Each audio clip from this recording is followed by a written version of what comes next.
we've already accomplished one of our goals, salute to the flag. I'm going to make a few opening comments. I'm going to move into a presentation that has maybe about 17 or 18 content slides. And at the end of that presentation, we will open it up for discussion per the original intent of this meeting. So this will be about 1/4 presentation and hopefully 3/4 conversation. I will be moderating the conversation, so it won't be as formal as a typical board meeting where you can just make a public comment and nobody replies to you, but it will be structured. So I will limit comment to 2 or 3 minutes if there's a lot of people who want to speak, and everybody will get a chance before we come back around to someone else and that kind of thing. But this certainly is more informal than a regular meeting. The intent is to hear from you all what you'd like from your board. So we are an ad hoc committee of the Board of Education. The committee is comprised of Yashi Patordi, our board chair, and myself, Kristen Harmeling. This meeting is in response to requests that we've heard from parents, from other people who represent Seymour on different boards, from elected officials, from community members who have said to us in the past, well, when do you guys start talking about the budget? And how come we only get a chance to weigh in after it's all in print and after we're having very formal meetings and town hearings and budget annual town meetings and things of that nature? So that's what we're here to do tonight. A note of caution, I put this in the letter that went out from Superintendent Syriac.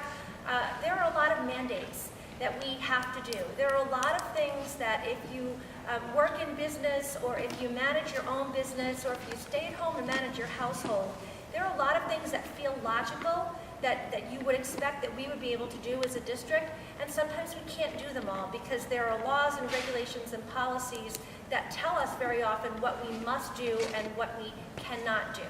So I want to keep that in mind. So every suggestion you share with us tonight will be welcome and received, but I didn't want to set expectations that people would think that all of them could be executed.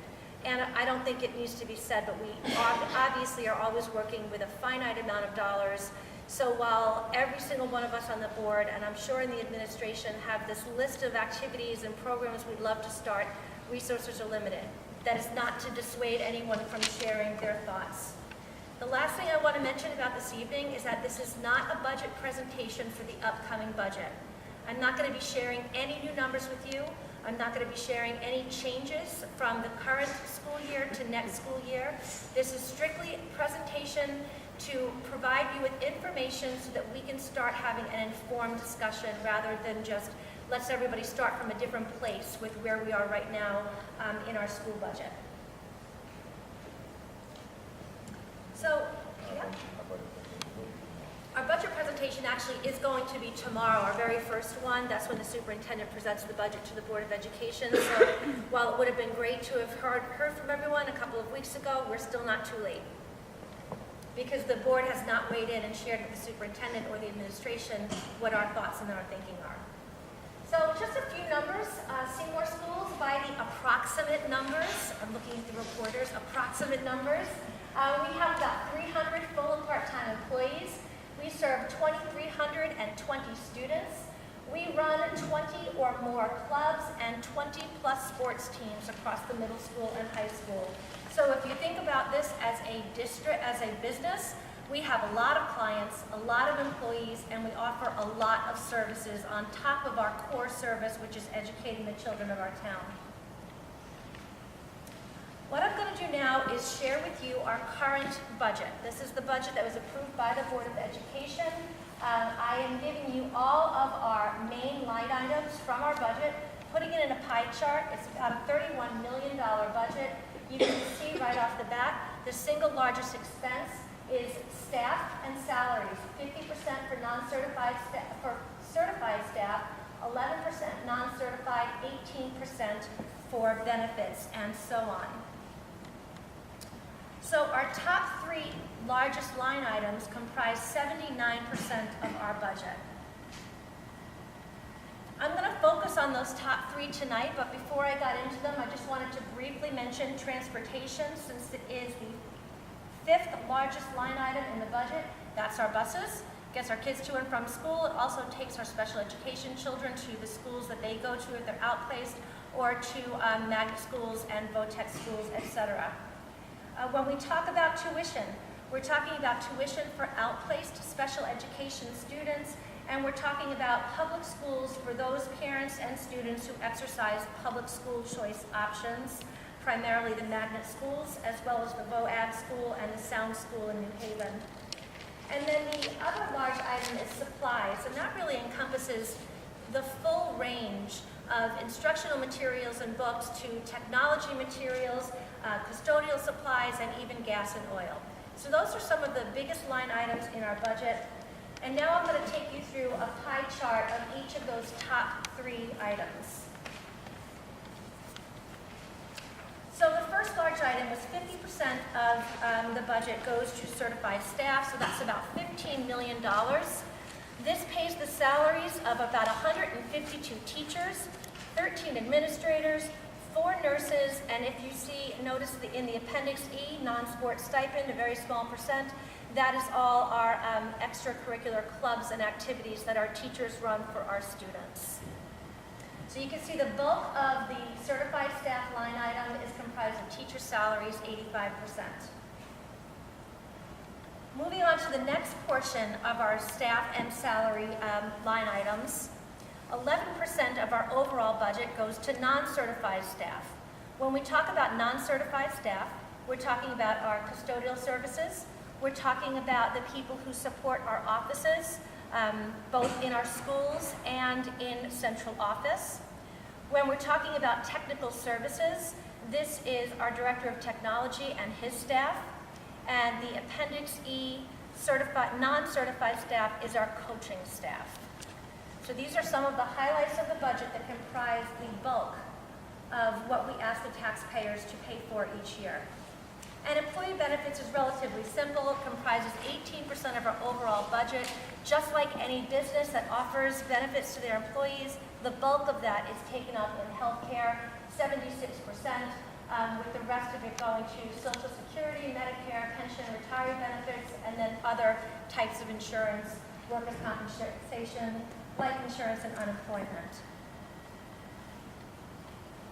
So what I'd like to do now is walk everyone through the budget process. I know many in the audience are familiar with this, but I'm pleased to have it documented here for people who are either new to the district or have not followed it through until we usually get to a failed referendum vote, because that's sometimes the first time people say, oh, is it budget season? I missed that vote yesterday. So the first thing we do, we're doing this tomorrow, Superintendent presents the budget to the Board of Ed. The Board of Ed approves the budget with revisions should they choose to make any, and we submit the budget to the town. That all happens in January. From February to April, the Board of Education will present its budget in budget workshops to the Board of Finance. The Board of Finance files the budget for the town hearing with revisions to the bottom line if they so choose to make any.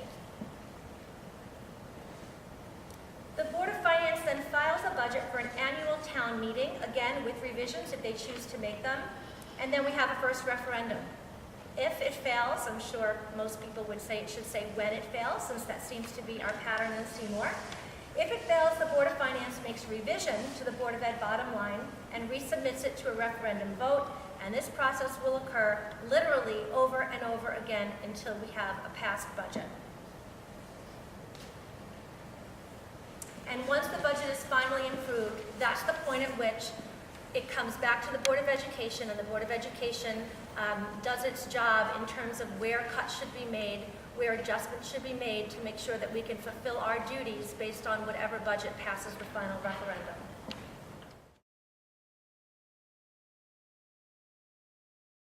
Here is what our budget has been going back to the 2008-2009 school year. You can see we were at $29 million. At the end of this school year, we'll be at about $31 million. I'm also presenting here actual increases year over year, so that you can see for the 2009-2010 budget year, we had a 0% increase. We also had a 0% increase in 2010-2011. Then we went to 2.33, 2.06, 1.79. I'd also like to share with you what our requested increases were. Back in 2009 and 2010, the first selectman asked the Board of Education, of which I was not a part of at that time, to present a zero budget. I know we all remember 2009. It was the lowest point of the recession. People were hurting everywhere, and everybody in town did their part to come through with minimal increases, and the Board of Ed took a zero, as we typically like to say. The following year, we thought maybe we could recoup some of that. We asked for 5.7, we received 0 again, and so on. What this translates into is the Board of Education cutting those bottom line amounts from what we originally requested to what was finally approved by the town of Seymour.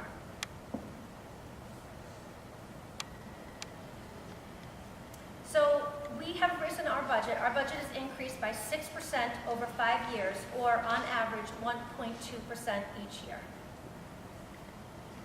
So I've shown these numbers to you before, and I put them up again just for a little bit of context, because what I'm going to show you now is the number of referendums that it took before the budget, the education budget, was passed. So in 2010 and 2011, we had to try 4 times.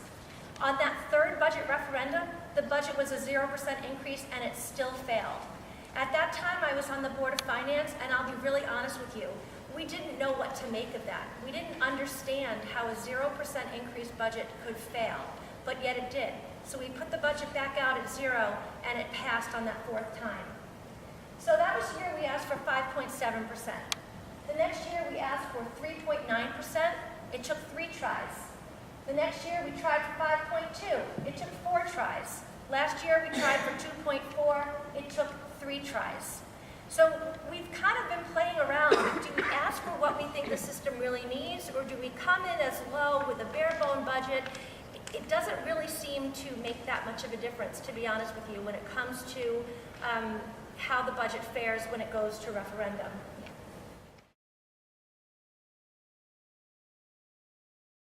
In terms of the referendum history in our town, since 2010, the town general government budget has passed in the referendum prior to when the school board passed. The exception to that is 2012. And in 3 to 4 years, voter turnout, there is no exception to that first bullet. So that the town budget consistently passes before the vote before the school budget. In 3 of the 4 years, voter turnout decreased after the general budget vote passed. 2012 is the exception. So we started to think, okay, well, maybe people come out when the town passes, then people stay home, and then we get more yes votes, but 2012 was an exception there. And just as a point of reference, voter turnout averages between 14 and 18%, which makes it incredibly difficult if you're on an elected board, whether it's the Board of Selectmen, Board of Finance, or Board of Education, to say, okay, I know what the citizens of our town want. Because when only 14 to 18% come out, and when votes don't pass by a narrow margin, you're talking about hearing the voices of a minority of our residents in Seymour. So while we have to respect the rights of the people who come out and vote, and we have to respect their voices, it's very, very difficult to know what the right thing is to do when we haven't heard from even close to a majority of residents. Talk us through, before we open it up into discussion, is how we go about thinking about our priorities as a board. So I'm going to share with you a very top-line overview of our strategic plan. Our strategic plan currently has 3 facets to it: communication, curriculum, and technology. So we're looking on ways to enhance these 3 areas in order to improve student achievement. So it's not just communication for communication's sake or technology for technology's sake. All of these things are looked at through the lens of how can we improve student achievement. So goal 1 is curriculum. And that goal, this is lifted right from our strategic plan, is to develop and implement a well-articulated pre-K through grade 12 curriculum that identifies knowledge and skills along with appropriate instruction and assessment strategies. Some of the steps we've taken as a district to achieve this goal is to add high school courses that are focused on science, technology, engineering, and mathematics. I add additional high school courses that focus on the arts on finance and alternative energy, which really sets us apart, particularly in those last two items from other high schools in the state of Connecticut. We've created a new ELA and math curriculum. Other curriculum are on 5-year schedules, so that we always are looking at our curriculum to make sure it's fresh, current, and serving the needs of the students. And that's a collaborative effort between teachers, administration, and consultants that we do bring in. We do continual professional development. We instituted full-day kindergarten 2 years ago, and we have a scientific, I was going to have this one roll right off my tongue. Scientifically research-based intervention program, SRBI, to help students who need help move along and achieve the goals of the curriculum.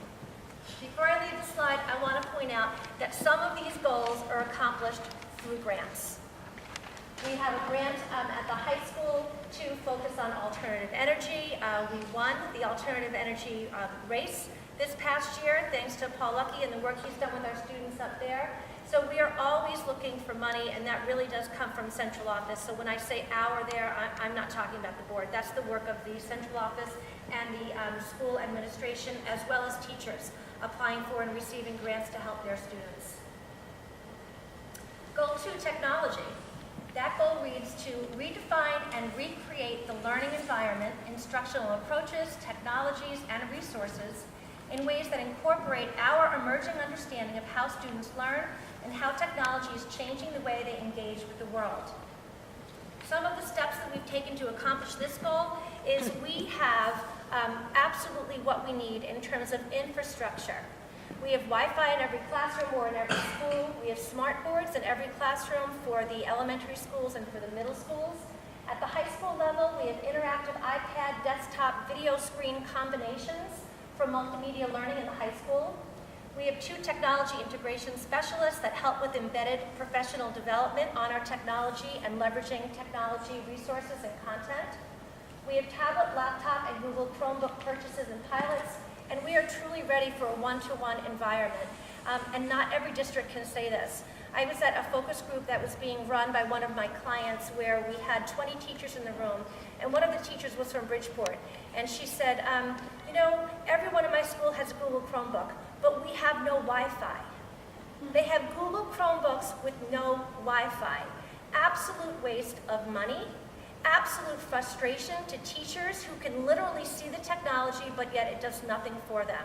So I'm extremely proud of our district and the work that the central office has done to get our schools ready from an infrastructure point of view. We're really ready for a bring your own device. We're ready for a one-to-one environment. We've taken aggressive steps to get grants. Grants are how we have several classes in the elementary schools that have a tablet for every child. We recently, just announced in December, received a $250,000 grant for laptops or Google Chromebooks in our classrooms. So we work very hard to achieve some of these goals, even going beyond what we're able to get from the taxpayers and from the state and from the federal government. Third goal is communication. Our goals for communication is to improve internal and external communication in order to unite parents, students, and the community in working collaboratively to achieve our mission and goals for learning. Speaking as one board member, speaking as a parent and a taxpayer, this is the one where I know full well we haven't done the best job that we could. So this is a central part of why we wanted to invite you here tonight, why Yashu formed this subcommittee, so we could hear from you, not just on how we should be thinking about our budget or what specific things you think ought to be there or not be there, but how can we make this process better? How can we get more parents and more community members like yourselves to come out to these kind of meetings? Some of the things that we have done is the Citizens Academy. Superintendent Syriac started that last year. We've just gone through our third cycle. I see some of you in the audience who have gone through that program. We have brochures up here. The point of Citizens Academy is truly to bring our citizens in and teach them how the school district runs. It's informative, it's engaging, and from what I've heard from the people who've gone through it, they do not think about our schools the same way as they did before they came in. So that's one thing that we're doing on a very intimate and one-to-one basis to help improve communication. We've increased the use of the e-blast system. It started out as something that only central office did. Now our principals are using it as well for the parents and caregivers that attend to children in their schools. We try to do press releases to local media. Thank you both for being here tonight. And some of our staff and some of our teachers are starting to use more social media tools to communicate with parents. I do marketing research for a living, which means I'm surveying people all the time. 85% of parents with children in schools are on Facebook. 85%. That's more than watch the Super Bowl. So Facebook and social networking tools, when leveraged right, could be a great opportunity to bring teachers and parents together and forge closer bonds.